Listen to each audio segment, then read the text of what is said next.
제가 신학대학원 다니던 시절에 정말 잊지 못할 깜짝 놀랄 순간이 있었습니다.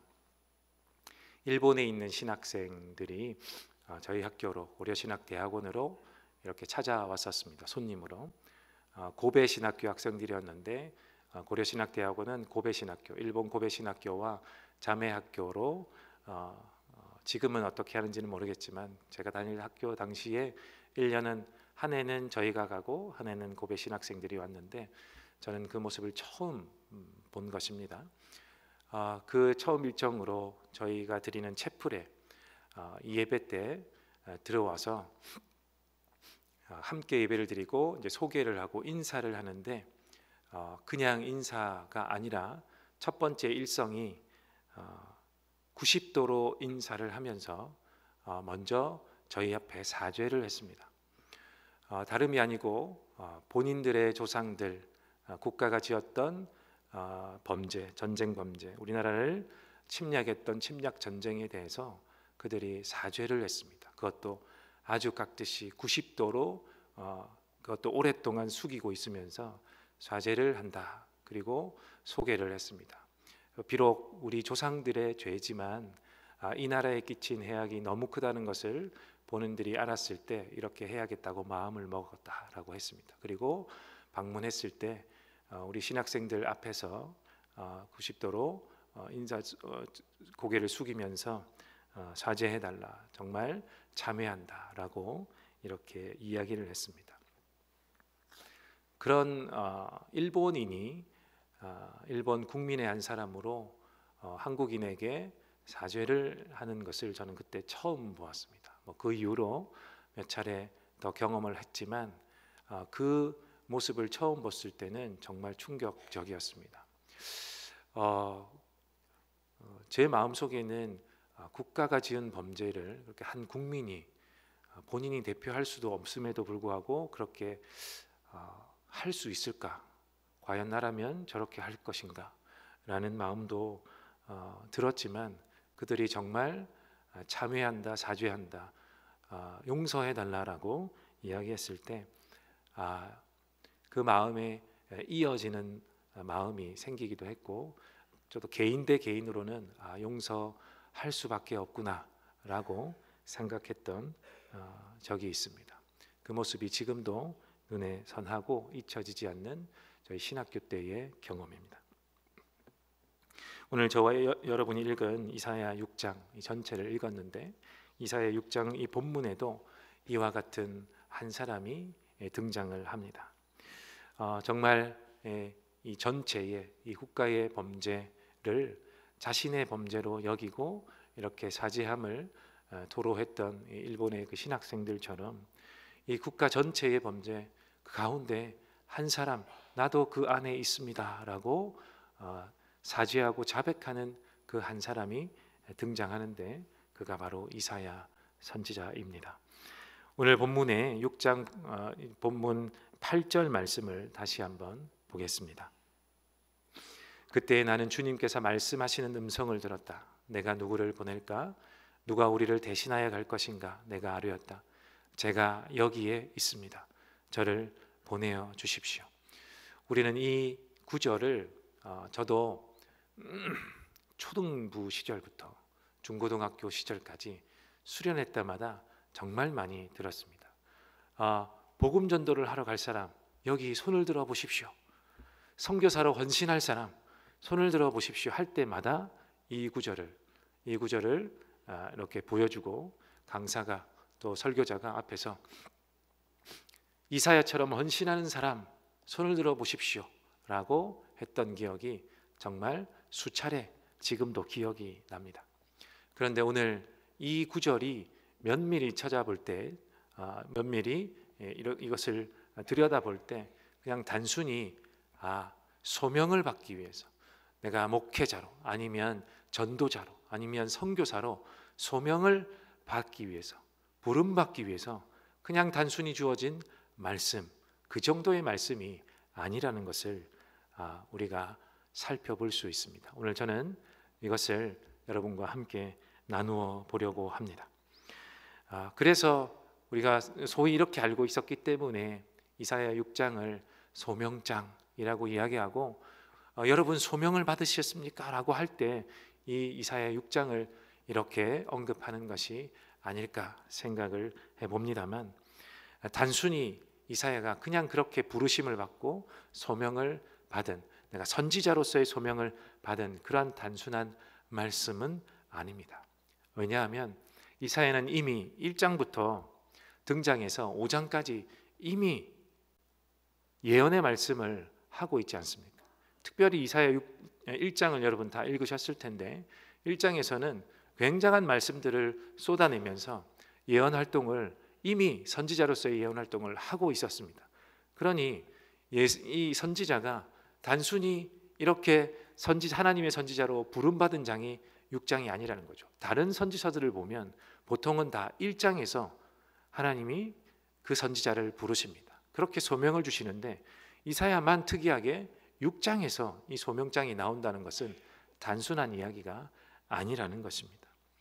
이미 이 이사야는 왕궁에서 선지자로 이렇게 활동하던 사람입니다. 남유다 왕국에서 선지자로 이사야는 이미 활동을 하고 있던 중에 6장이 등장하는 것입니다. 역대상 26장에 보면 이사야가 우시야 왕의 시종 행적을 기록했다고 나옵니다. 당시 선지자가 왕의 사가들을 기록도 했습니다. 이 이사야는 그런 일을 하면서 이 선지자의 활동을 이미 하고 있었던 사람입니다. 어디에서? 특별하게 왕궁에서 선지자로 활동을 하던 사람입니다. 그런데 그에게 하나님이 나타나셔서 그를 다시금 부르셨다, 다시금 소명을 주셨다 할 때는 무엇인가 이유가 있겠죠. 우리가 6장 1절을 읽을 때 우리가 그것 단초를 발견할 수 있습니다. 6장 1절에 이 처음에 이런 말씀이 나오죠. 우시야 왕이 죽던 해에. 사실은 이 구절을 보면 우리야 별로 느낌이 없겠지만 이 당시의 사람들은 우시야 왕이 죽던 해에라는, 그리고 이 역사를 잘 아는 사람으로서는 이 우시야 왕이 죽던 해에라는 말은 정말 가히 충격적인 말씀입니다. 한 나라의 왕이 죽었다, 이 정도를 뛰어넘는 정말 큰, 이 백성들에게는 모든 것이 무너지는 듯한 그러한 이야기입니다. 왜냐하면 이 우시야 왕은 이스라엘이 분열되었던, 그래서 북과 남으로 분열되었던 그 이후로 정말 가장 강대국을 만들었던, 정말 소위 잘 나가던 나라를 만들었던 그 사람이 바로 우시야 왕이었기 때문에 그렇습니다. 아주 큰 번영기, 다윗이 이 통일 왕국에 가장 큰 영토를 확보하고 평화기를 가져왔던 장본인이라면 그 후대 왕 솔로몬이 정말 그 다음에 경제를 일으키고 정말 이 나라의 부국강병을 더했던 왕, 그와 비견되게, 다윗과 솔로몬 그 때와 비견되게 남유다 북이스라엘이 나누어진 이후로 남유다를 가장 큰 번영기로 이끌었던 왕이 바로 우시야 왕입니다. 이 우시야 왕이 죽었다, 이 가장 큰 번영기를 이루었던 이 왕이 죽었다라는 이야기죠.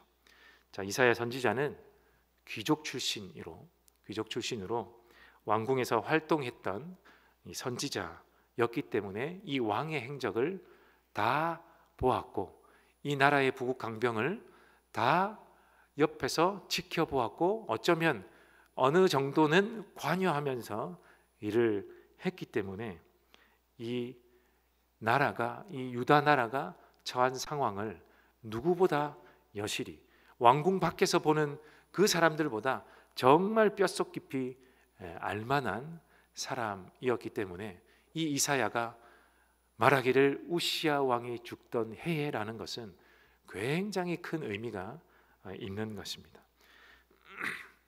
그때라는 것은 이 국민들, 이 백성들이 충격을 받을 만한 해라는 것을 이 선지자 이사야가 밝히는 것입니다.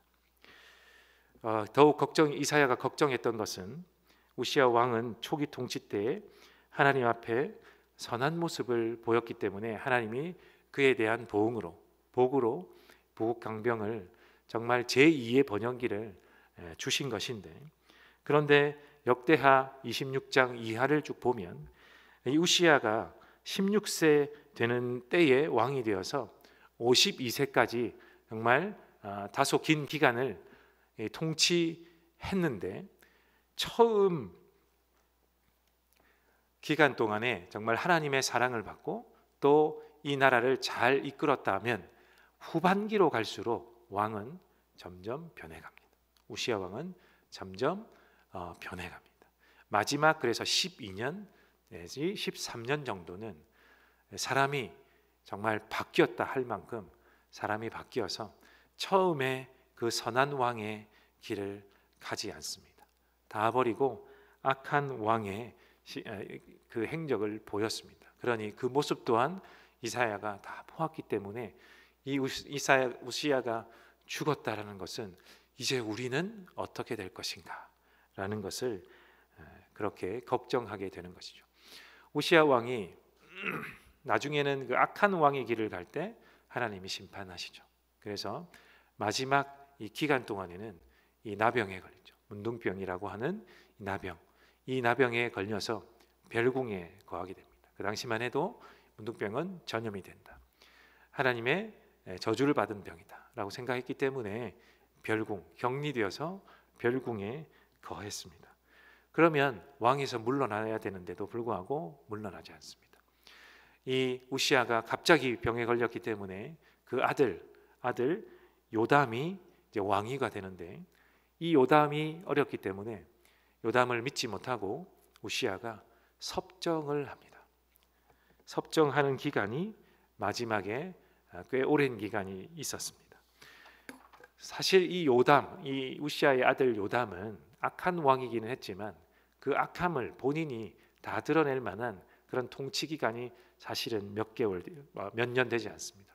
보통 2년 내지 3년으로 보는데 그 정도밖에 되지는 않고요. 그 나머지 기간은 우시야가 섭정을 합니다. 그냥 아들을 앞으로 내세워놓고 본인이 통치를 했는데, 그 기간 동안 잘 이끌었다라기보다는 그냥 또 악한 길을 가게 만들고, 또 요담도 이 아버지와의 관계가 그리 좋지 못해요. 이후 아버지가 죽었을 이후에 본인이 본격적으로 이 정치를 했을 때는 정말 악한 왕의 면모를 다 보여주었습니다. 그러니 실제로 이 나라가 정말 이 섭정 기간 동안에, 그리고 요담이 통치 기간 짧은 기간 동안에 나라가 정말 위태로워지는 길을 계속해서 가고 있었습니다. 이 2, 3년 안에 우시야가 있을 때는 그래도 나라의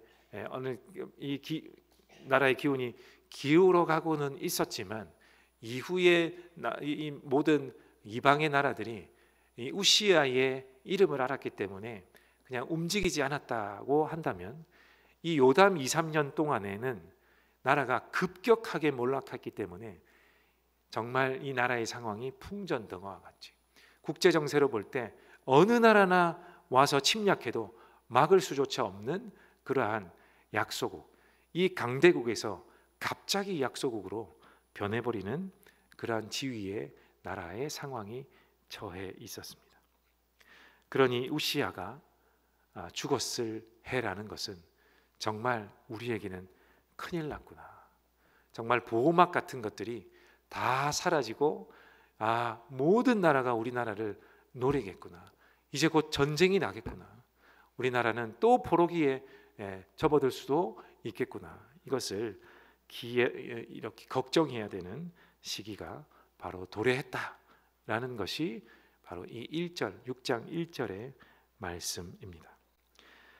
이사야는 이때를 경험하고 지금 이 모습을 바라보고 있는 이 당시의 선지자 아니겠습니까? 그러니 얼마나 누구보다도 더 걱정이 되고 더 불안하지 않았겠습니까? 여러분, 선지자 이사야 상황이 우리의 상황이라면, 저와 여러분의 상황이라면 어떻게 해야겠습니까? 내가 이 왕궁에서, 지금으로 말하면 내가 지금은 좀 옮겨 대통령실이라고 하죠. 대통령실에 있는 그 사람으로, 그 한 사람으로 나라가 정말 쇠락해가는 것을 보면서 지금 전쟁의 위협 앞에 있는 상황이라면 어떻게 하겠습니까? 현재 내가 이 상황에 있는 사람이라면 무엇을 해야겠습니까? 희망이라고는 보이진 않고 계속해서 몰락의 기운들이 이 나라 곳곳에 계속해서 나타나고 있다면 어떻게 해야 될까요? 정말 아무도 움직이려고 하지 않고 백성들은 정말 비통해하고 통태하고 있는 이때 저와 여러분이라면 어떻게 하겠습니까? 그리스도인으로 하나님 앞에 무릎 꿇고 기도하지 않겠습니까? 제일 먼저 어떤 것을 하기보다도 하나님 앞에 기도해야 되지 않겠습니까? 하나님, 이 나라가 몰락해가고 있는데, 전쟁의 위협 앞에 있는데 하나님 어떻게 해야겠습니까? 이 나라를 구해 주십시오. 기도해야 되지 않겠습니까? 그래서 이사야 선지자가 기도하러 갑니다. 모르겠습니다. 당시 백성들은 충격이기는 했지만 이 체감 온도가 이사야와는 많이 달랐겠죠. 이사야는 정말 가슴이 터질 듯한 마음으로, 너무 두려운 마음으로 기도하러 간 것입니다. 기도할 밖에 할 수 없어서 기도하러 성전에 갑니다. 그때 하나님이 이사야를 만나러 오셨습니다. 이 장면이 바로 이사야 6장입니다. 이 상황 가운데 기도하러 갔더니 하나님이 그곳에 계셨다라고 하는 것이 이사야 6장에 대한 말씀입니다. 심히 걱정되는 마음으로, 사지가 떨리는 마음으로 기도하러 성전에 갔더니 마치 이사야가 오기만을 바랬던 것처럼 하나님이 그 성전 안에 계셨다. 하나님의 모습이 이렇게 나타납니다. 다시 한번 1절을 보면, 우시야 왕이 죽던 해에 나는 높이 들린 보좌에 앉아 계시는 주님을 뵈었는데 그의 옷자락이 성전에 가득 차 있었다. 우시야가 성전에 들어갔을 때 바로 맞닥뜨린 장면. 기도하러 갔더니 하나님이 보좌에 앉아 계시고 그의 옷자락이 성전에 가득 채워진 모습이 보인 것입니다. 이곳이 어디입니까? 성전입니다. 성전에 여호와 하나님이 이 법궤 뚜껑에 앉아 계신 것입니다. 이 법궤 뚜껑이 시은소 또는 시은좌라고 이름을 붙인 이름이 있는 뚜껑입니다. 그냥 뚜껑이 아니고 보좌에, 성전 안에 하나님이 앉으실 의자를 따로 마련해 놓지는 않았습니다. 법궤가 있고 지성소 안에 법궤가 있고 뚜껑이 있는데, 사실 이 뚜껑이 시은소 시은좌라고 해서 하나님의 보좌 의자입니다. 여기에 하나님이 내려오시고 하나님의 옷자락이 이 성전 전체를 덮었다라는 거예요. 여러분, 옷이 아니고요, 옷자락입니다. 옷 끝에 있는 자락, 이 자락이 온 성전을 둘러진칠 만큼 하나님이 웅장하게, 크고 위대하게, 거대하게, 말로 표현할 수 없을 만한 이 단어를 사용해야겠지만 우리가 사용하는 단어로는 이 정도밖에 표현이 안 된다는 것이 좀 한계가 있지만, 이 히브리어의 이 표현은 하나님의 이 옷끝이 성전을 가득 메울 만큼 정말 거대하고 웅장한 모습으로 하나님이 이 성전에 계셨다. 이 보좌에 앉아 계셨다라는 모습을 이사야가 지금 그리고 있는 것입니다. 이때 이사야가 정말 압도당하는 겁니다. 이 압도당하는 마음을 또 한 번 보는데 뭐냐면 천사들이 날아다니죠. 이 스랍들이라고 하는 이 천사들이 날아다니는데 이 천사를 표현할 때 날개가 6개가 있다라고 표현합니다. 이사야가 보니까 이 천사들이 날개가 6개가 있는데 위에 날개 2개로는 어떻게 해요? 얼굴을 가립니다.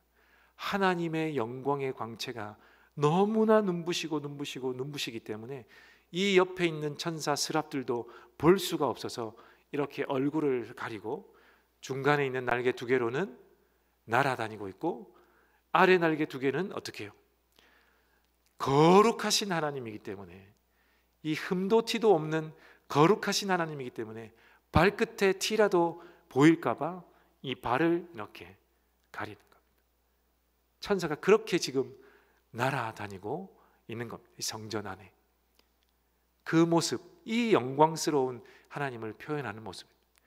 얼마나 그 광채가 눈이 부시고 가득 찬 이 모습이 웅장하고 거대하고 압도당할 만큼 너무나 숨이 막히는지 천사들조차 감당할 수 없어서 이렇게 날아다니고 있다 라는 것이 이 이사야가 본 장면입니다. 그러면서 뭐라고 표현합니까?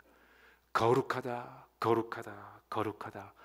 만군의 주님, 온 땅에 그의 영광이 가득하다. 이 표현은 그냥 보고 본인의 느낌을 말하는 게 아니라 이 표현에 압도되어서 본인이 뇌가 정지된 상태에서, 지금 우리가 이야기로 뇌가 정지된 상태에서 그냥 흘러나오는, 본인도 생각조차 못하는 이 말이 그냥 감탄사로 흘러나오는 이 말이 거룩하다, 거룩하다, 거룩하다. 만군의 주님, 만군의 여호와, 온 땅에 그의 영광이 가득하다. 이 표현을 사실은 천사가 노래로 부르고 있는데 본인도 이렇게 막 생각조차 못하는 것으로 고백하고 있는 장면입니다. 그때 더 중요한 것은 성전 문지방이 흔들리고 연기가 가득했다라고 표현하고 있습니다. 성전이 이 노래로, 이 천사들의 노래로, 그리고 본인의 이 고백하는 이 고백으로 요동을 쳤다라는, 천사의 날갯짓의 소리와 이 천사들이 노래하는 소리와 본인의 고백 소리와 그리고 수만의 말과 병거와 병사들이 뛰어다녀서 이 지진처럼 온 문지방과 이 성전이 막 요동치고 흔들렸다라는 것입니다. 그리고 연기가 주변에 가득해서, 우리가 이 만화 같은 데, 영화 같은 데를 보면 땅이 흔들리고 이렇게 하면 막 연기가 피어오르지 않습니까? 그런 연기가 가득 그 주변을 메웠다라는 것입니다. 왜 그런 모습일까요? 왜냐하면 이곳에는 만군의 여호와가 그 만군을 이끌고 이 수만 대군을 이끌고 하나님이 임재해 계셨기 때문에 이렇게 표현할 수밖에 없는 것입니다. 이 장면을 그림으로 우리가 잠시나마 느껴본다면, 이런 그림, 제가 아무리 찾아도 이 그림을 그린 사람이 없어서 누군가가 이렇게 스케치한 모습을 찾아내어서 가져왔는데요, 이렇게 보는 것입니다. 이 날개가 6개 있는 스랍들이 날아다니고 저 뒤에 보면 수만 대군이 막 말을 타고 달려오는 그 가운데 법궤 뚜껑 위에 앉아 계신 여호와 하나님의 옷자락이 성전을 덮고 있고, 그리고 연기가 막 피어오르는, 그러면서 이 성전이 요동치고 흔들리는 이 장면, 이 장면을 이사야가 보고 있는 것입니다. 이것을 보는 순간 이사야가 너무너무 놀라서 또 뇌가 정지된 것처럼 이렇게 이야기를 합니다. 5절입니다. 나는 부르짖었다. 재앙이 나에게 닥치겠구나. 이제 나는 죽게 되었구나. 나는 입술이 부정한 사람인데 입술이 부정한 백성 가운데 살고 있으면서 왕이신 만군의 주님을 만나 뵙다니, 이렇게 고백하는 거예요. 왜 이런 말을 할까? 선지자로서 하나님을 뵙기를 원했을 것 같고, 하나님이 이 나라의 위기를 구해 주셔야 할 것 같아서 찾았을 법한데, 이 하나님을 만나 뵙고는 이렇게 왜 나에게 재앙이다 재앙이다 이렇게 이야기했을까요? 첫 번째는 이사야에게 나타난 하나님의 모습이 보좌에 앉아 계신 하나님의 모습으로 나타났기 때문입니다. 보좌에 앉는다는 것은 하나님이 지금 재판장으로 임하셨다는 의미입니다. 판결을 하시러 하나님이 내려오셨다라는 말입니다. 그냥 대제사장이 임재 7월 17일 그 대속죄일에 오셔서, 그때도 사실은 판결하러 오시는 겁니다. 그래서 대속죄일이라고 이름 붙였고 회개하는 것입니다, 온 백성들이.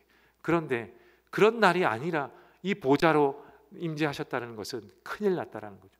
왜냐하면 하나님이 심판하러, 재판하러 오셨기 때문에 그렇습니다. 그것이 보좌에 앉으신 이라는 표현입니다. 두 번째는 만군의 여호와의 모습이랍니다. 사실은 판결이 끝났다라는 이야기입니다. 만군의 여호와. 왜 만군의 여호와라는 표현이 등장하겠습니까? 재판을 하시고 재판의 결과로 전쟁을 선포하는 것입니다. 만군의 여호와가 그 수많은 백성들을 이끌고 이 백성을, 다른 백성도 아닙니다, 하나님의 백성을 심판하러 오십니다. 전쟁을 선포하시는 하나님으로 임하셨기 때문에 만군의 여호와, 그 하나님을 본 이사야로서는 화로다, 우리 잘 알고 있는 표현, 개역 개정 표현으로는 화로다 나여 망하게 되었도다. 나는 입술이 부정한 자입니다. 하나님 어떡합니까? 라는 것입니다. 왜 이런 표현을 하느냐 하면, 이사야가 하나님, 이 백성을 심판하러 오셨군요. 그런데 나도 이 백성 중에 한 명 아닙니까? 본인은 사실은 선지자 활동을 하면서 회개하라고 막 돌아다니던 사람들입니다. 돌아다니던 선지자 아닙니까? 그러니까 하나님이 시킨 일을 하고 있었던 그 사람인데, 그럼에도 불구하고 이 백성들 죄 가운데 하나님, 내가 막지 못했고 이 백성들 죄 가운데 나도 포함되어 있지 않습니까? 나도 이 백성 중에 한 사람 아닙니까? 그러니 나도 망하게 되었군요. 나도 하나님 앞에 죽어 마땅한 사람입니다. 이 백성들의 죄가 내 죄 아닙니까? 하나님, 이러한 마음이었기 때문에 화로다 나여 망하게 되었다. 백성들과 같이 하나님, 나를 심판하러 오셨군요 라고 두렵고 떨리는 마음으로 이게 고백하고 있는 것입니다. 그런데 하나님이 이사야를 어떻게 하시냐면 6절 7절을 우리가 보시다시피, 그때 이스라엘들 가운데 하나가 제단에 타고 있는 숯을 부짓개로 집어 손에 들고 나타나서 그것을 나의 입술에 대며 말하였다. 이것이 너의 입술에 닿았으니 너의 악은 사라지고 너의 죄는 사해졌다. 먼저 고백했기 때문에 하나님이 이 부짓개로 집은 숯을 천사로 하여금 이사야 입술에 대게 하시고 회복시켜 주십니다. 다시금 너 가서 전해야 하지 않겠느냐? 내가 너를 회복시켰으니 가서 전하라 라는 것이 이사야 6장입니다. 그래서 나를 위하여, 누가 나를 위하여 백성들에게 갈고, 사실 한 사람밖에 없지 않습니까? 죄악을 용서해 준 그 이사야 한 사람밖에 없지 않습니까? 주님, 내가 여기 있사오니 나를 보내주십시오. 하나님, 나를 보내주십시오. 다시 한번 나를 보내주십시오. 이 장면이 이사야 6장입니다. 이 백성들에게 가서 사실 회복을 전하는 것이 아니라 당신들 이제 망하게 되었습니다. 망하게 되었습니다. 하나님이 만군의 여호와로 오셨습니다. 그래도 회개 안 하실 것입니까? 이 말씀을 전하러 가는 것입니다.